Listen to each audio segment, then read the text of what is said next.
Let's see.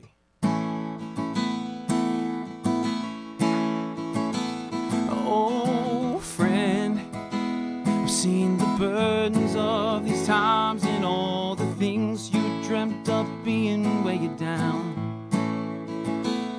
No, friend, it doesn't seem like life is working out the way you dreamt it when you look around.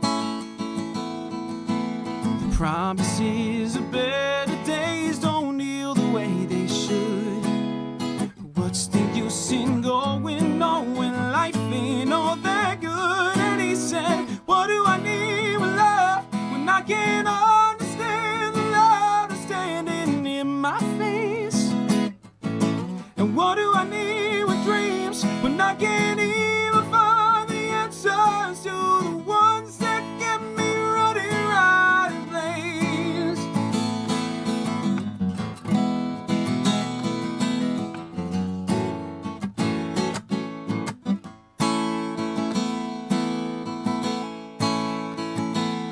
Oh, friend, I've been to places of the heart and know that I could never live a second life. But, friend, I've known a couple different truths that kept my life from slipping further in decline. The promises of better days don't heal the way they should. But what's the use in giving up when life can be so good? And he said, what do I need with love when I can't understand the love that's standing in my face? And what do I need with dreams when I can't even find the answers to the ones that can get me running right in place?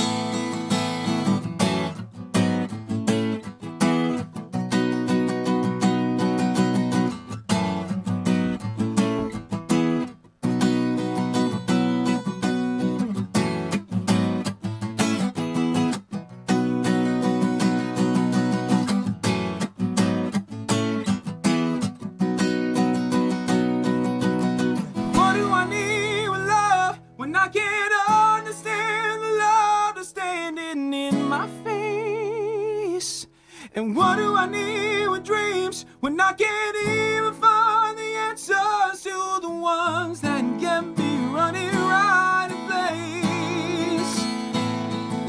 What do I need with love when I can't understand the love that's standing in my face? And what do I need with dreams when I can't even find the answers to the ones that get me running right in place?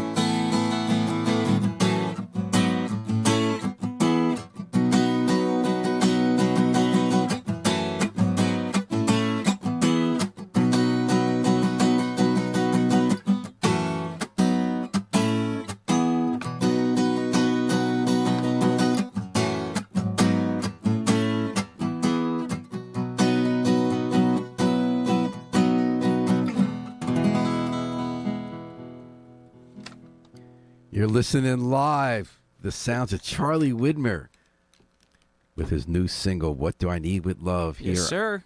WNHH-FM's Acoustic Thursday at Studio 51.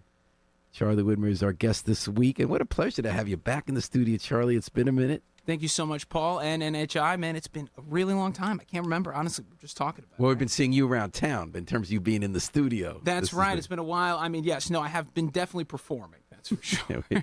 So Charlie Widmer is an area musician, been around for a long time, probably longer than the number of years he's been alive, because he's done everything from opera to R&B to rock to folk to bluegrass to Broadway to jazz. Yep. And this is your new single. That's my new single. It's my first solo single. You know, we put a lot of time and energy and effort into the song, into the production of the song, and trying to make something that I think, like any artist, it's something you can live with the rest of your life, you know? And obviously what's fun about coming on an acoustic show solo is you do it very different from people who are here. I watched the video. It's That's a very right. good video. Oh, thank you. Thank you. That you filmed in Switzerland. That's and we'll right. get to that in a minute. Yeah. But the instrumentation is very different. Very, you know, Tell and me I about mean, that. and I would Because say it wasn't a keyboards, were kind of the focus on the for beginning sure, of the video. for sure, and I would say that, you know, that song, you know, that's the fun of collaborating with people, that they kind of pull different things out of you. And so when I got to work with the producer that produced that, a great friend of mine now, Phil Merrick, who based in Switzerland, you know, it was like I had one idea of how the track went, and then we got in the studio, laid it down pretty much how you heard it, just guitar exactly like that.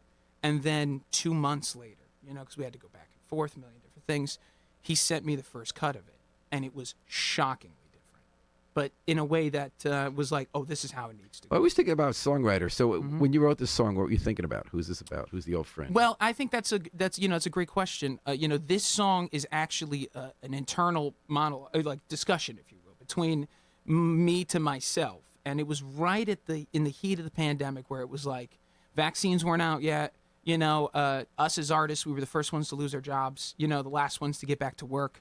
And so there I was thinking, what if it never goes back? What if I never have a chance? And what if the weight of my dreams is what just crushes me? And that's why, especially, it's that second line in the chorus, you know, and what do I need with dreams when I can't even find the answers to the ones that kept me running right in place? So I felt desperate, and I wrote this song, and I thought, I'll never share it with anybody.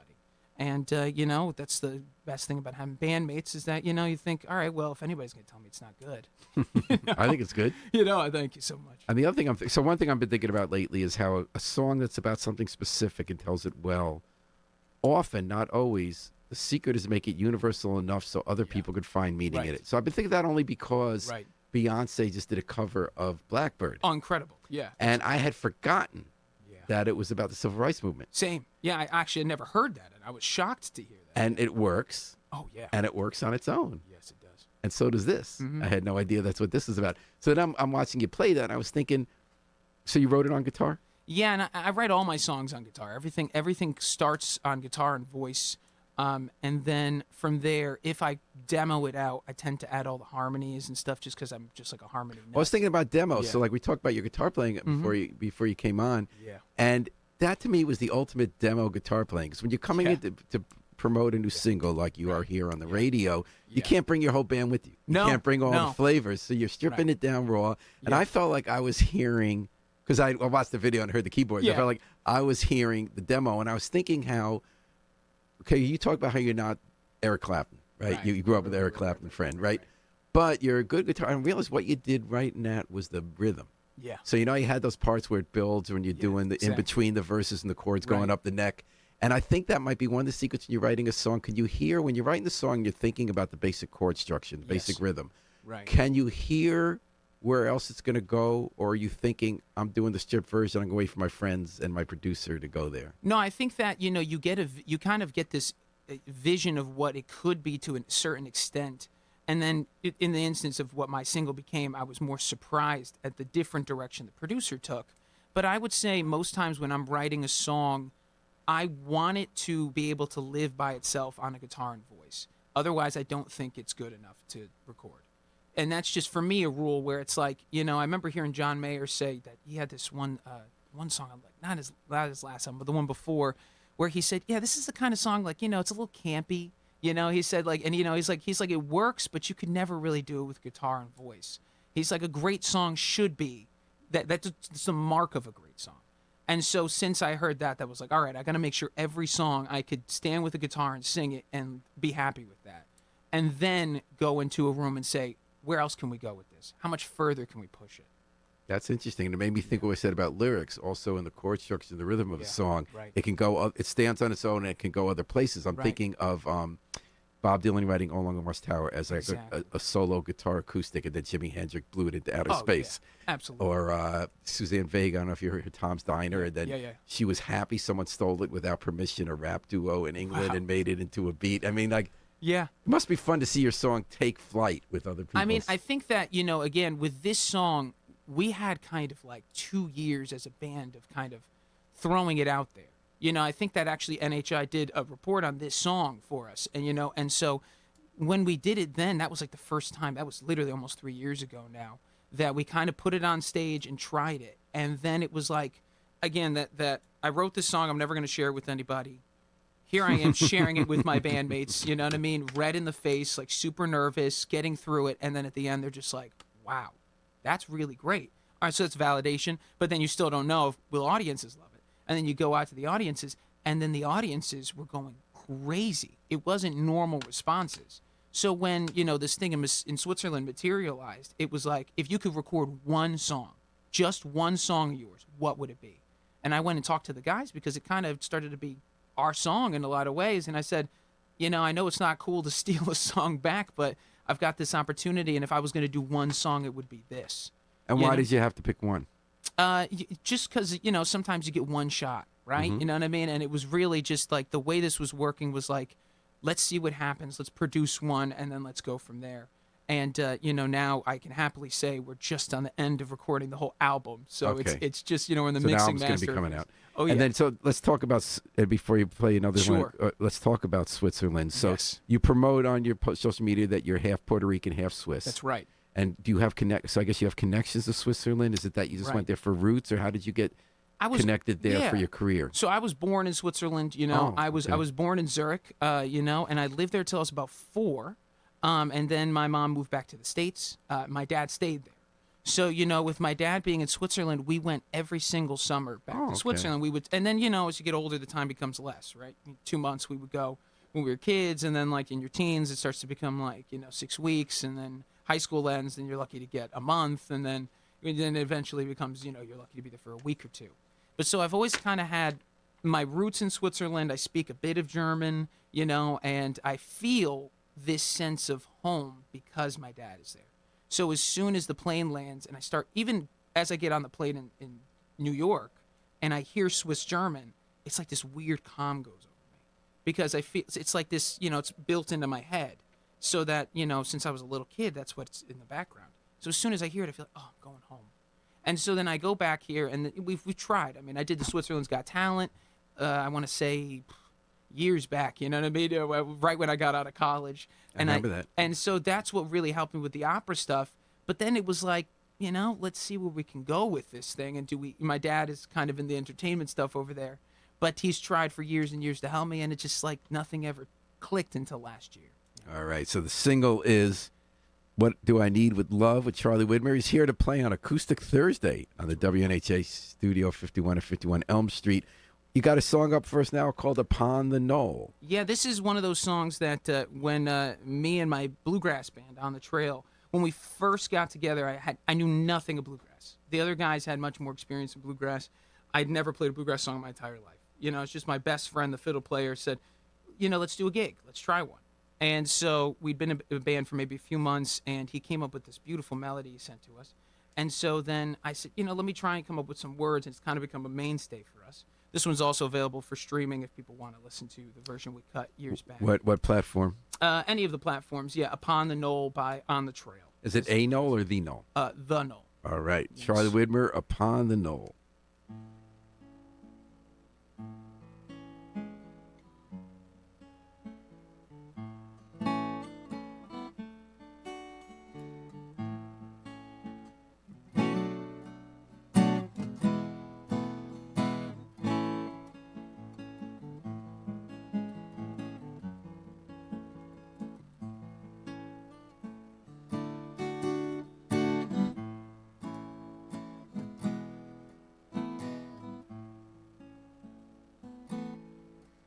Of all the birds and bees that live upon the knoll, the softness of the breeze that sing within my soul, of loss it speaks to me, but more of where to grow.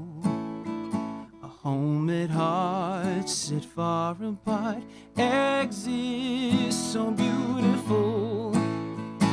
Take me home to where I belong, no longer wandering, heart full of song, where the birds and bees will sing away the day, peacefully, eternally upon the knoll I lay.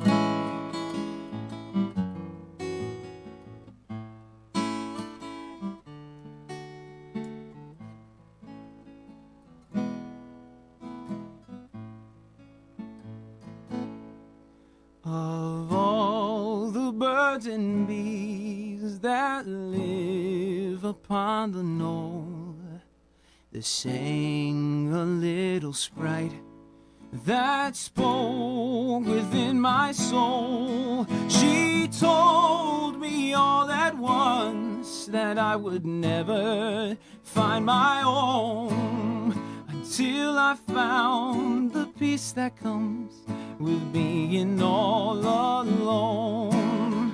So take me home to where I belong, no longer wandering, heart full of song, where the birds and bees will sing away the day, peacefully, eternally upon the knoll I lay.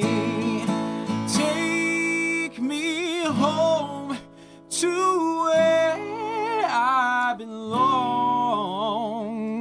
no longer wandering, heart full of song, where the birds and bees will sing away the day, peacefully, eternally upon the knoll I lay.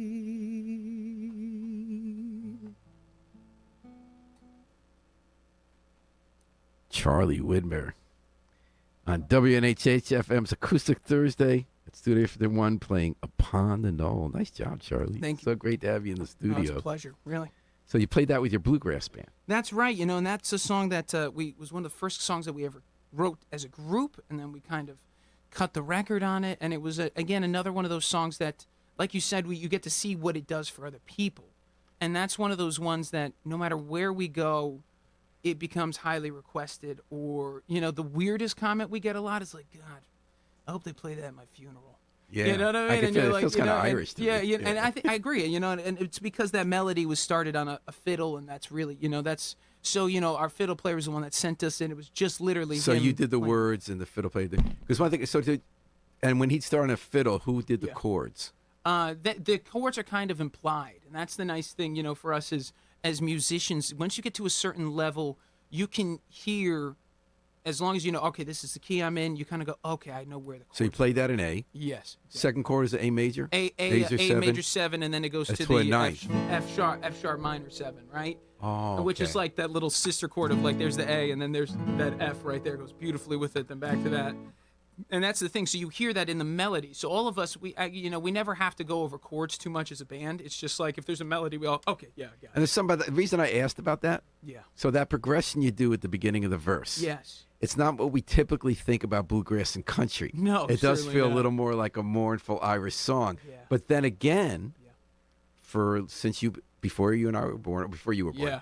bluegrass has assimilated a lot of forms into it. There's Right. newgrass, Of course, and newgrass. it works. Yeah. And I always wonder at what point. So I'm wondering how that is played differently. So it's played with the fiddle, Yes. and you got a banjo on it, or We had a banjo player originally in the band, so yes, when we first cut it, there's banjo on it, mandolin, upright bass, you know, and so I mean, like you said, so much bluegrass is a lot of like,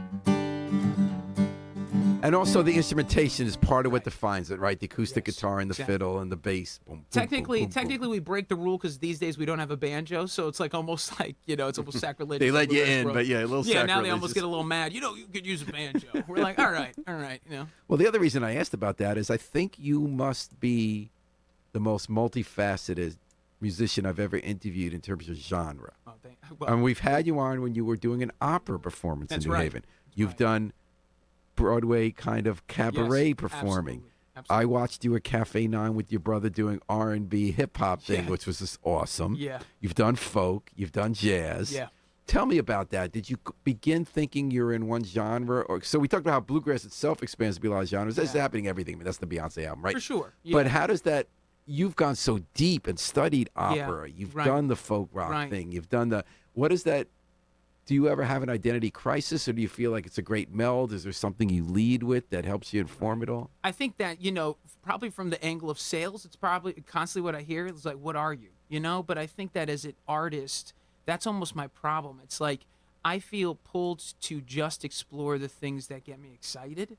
And, when I was in school, classical music became everything to me because I wanted to dominate it. I didn't want to just be good at it. I wanted to conquer it in some way.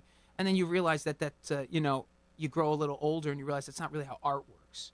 So, Art's like a continuing conversation Exactly. across centuries, right? Exactly. So Bach was kind of the rock star of his day, wouldn't you for say? sure. And when you go to PDQ Bach, you know it was exploding. Oh, yeah, absolutely. And I mean, again, they call my generation the iPod generation. And that's why I think that genre is becoming, I wouldn't say irrelevant, but harder to define with every act. And now we see Beyonce stepping into that arena for sure, and making a big statement. But that's been happening for over a decade with smaller artists because realistically, we're starting to develop this whole thing of I want to serve the song, not a style. And that maybe goes against what big business thinks. So I'm not entirely sure how maybe a manager would think about that stuff. But as an artist, I know that like my ideal thing would be that like every day I'm singing something different. And when you say who am I, so you're right, that for conventional mass market business strategy, Right. who am I is kind of tough. But if you're trying to make a living as a true musician to yourself, there's something beautiful about who am I is multifaceted, right? Yeah, and I mean, I can't, I've tried to put myself into a box over the years. Every time I try and force myself into that space, it makes me so uncomfortable and burns me out very quickly. And I've realized that, like, I need to let all of those things in me be expressed. Otherwise, I feel almost hollow. And of course, that's not just happening in music today. That's happening with all of people's identities. Exactly. Yes, absolutely. So, Charlie, what do you got? Charlie Widmer, so great to have you on WNHH Such a FM. pleasure. And we're going to get to hear. Now, we heard the one that was not going to be released, and then it was stolen back by its writer. Right. Then we got one that made it through Bluegrass back here. Yes. And now we're going to hear a song that has not yet been recorded. Yeah, this one is, I thought about, should I play any stuff from the album? Obviously, ran it by the team, and they said, let's just be careful. Let's keep that, this is one of these songs that it kind of, like all the songs, they kind of birth themselves. You start to get a direction for where something's going. And it ended up being this song that I've only performed a couple times live. But what I really love about this song is that I tried to capture what it feels like to be depressed, And for me as an artist, I think with most people struggle, but especially as artists, since we're especially sensitive to emotions, right? Not just our own emotions, but other people's. It means that sometimes we can fall into holes easily, because we have to have super high highs, but then also because of that, we have to crash to kind of balance things out. So this was one of those songs I wrote when I was having a real low, and this song is called Waiting, kind of. So you're going to hear Charlie Widmer. Thanks to listening today on WNHH FM, and thanks to Harry Dross, the station manager, and Doreen Chernecki, who's handling the visuals. Charlie Widmer. Oh, where can they find you, Charlie? You can find me at charliewidmermusic.com. If you look up my socials, you should be able to find me with Charlie Widmer, I would hope, but at Charwid is most of my handles. And, we've got a show on Friday in Danbury. We'll be playing the Community Coffee House, my bluegrass band. And on Sunday, we'll be playing the Space Ballroom in Hamden. The Bluegrass Band. Yeah, the Bluegrass Band will be opening for a group called Cousin Curtis. So we'll be on at about 8 o'clock that night. Well, I'm so excited. You're still playing. You're still growing. You're still stretching. Yeah. Keep it up. Thanks so much, Paul. Thanks for having me. Waiting from Charlie Widmer.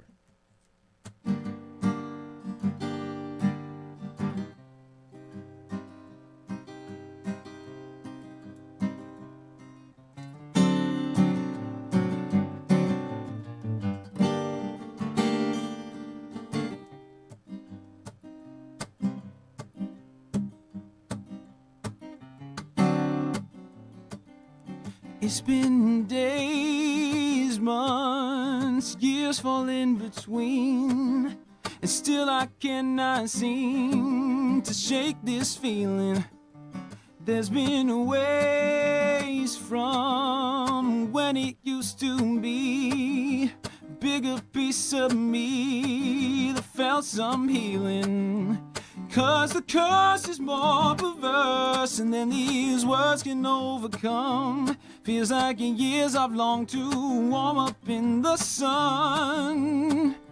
If it's true that it's happening to you, then at least I know I'm not the only one. Try and try with all that I've got, but I just keep sinking further and I'm caught. Waiting, waiting, waiting, waiting, waiting, waiting, waiting, waiting, waiting, waiting, waiting, waiting, waiting for the sun to warm my eyes. Ooh, ooh, waiting for the sun to warm my eyes. Ooh,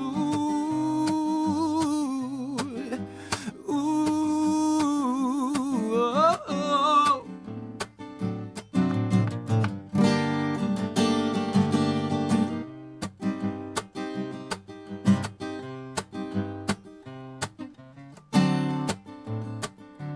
Now the lights grow dimmer on the screens, and breathing in between will bring no healing. I feel the earth pause, I'm spinning in between, just a little piece while my mind's reeling. 'Cause the pain is so much worse than these thoughts could ever be. Seems like years that I have waited to be free. If it's true that it's happening to you, and then at least I know I'm not the only one. Try and try with all that I've got, but the darkness just keeps swallowing me up. I'm waiting, waiting, waiting, waiting, waiting, waiting, waiting, waiting, waiting, waiting, waiting, waiting, waiting for the sun to warm my eyes. Ooh, ooh, waiting for the sun to warm my eyes. Ooh, ooh,